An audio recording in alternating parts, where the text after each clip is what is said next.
অষ্টম শ্রেণীর প্রিয় শিক্ষার্থীরা, আশা করি সকলেই ভালো আছো। ইতিহাস ও সামাজিক বিজ্ঞান ক্লাসে সবাইকে স্বাগত। আজ আমরা একটি সংক্ষিপ্ত ভিডিও দেখব। তোমরা জানো যে সংক্ষিপ্ত ভিডিওগুলোতে আমি শুধু উত্তর দেই। তো আজকে আমরা 78 নম্বর পৃষ্ঠায় এখানে বলা হচ্ছে যে চর্যাপদ এবং এই যে পূর্বে আমরা যে সমস্ত তথ্য জেনেছি, তো সেখানে দুটি গ্রন্থ জেনেছি, চর্যাপদ এবং সুভাষিত রত্নকোষ। তো এই গ্রন্থ দুটির আলোকে প্রাচীন বাংলা এবং বর্তমান বাংলার সময়ের মানুষের যে বিভিন্ন ধরনের মিল অমিল আমরা দেখি, সেটি আমাদের লিখতে হবে।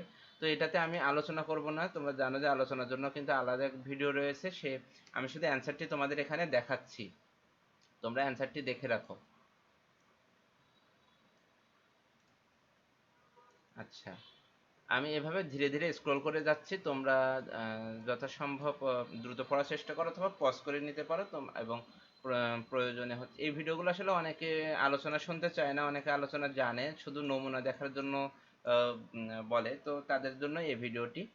আর আরেকটি কথা, যারা এই চ্যানেলটিতে নতুন ভিডিওটি দেখছো তারা অবশ্যই সাবস্ক্রাইব করবে এবং সাবস্ক্রাইব করে পাশে থাকবে।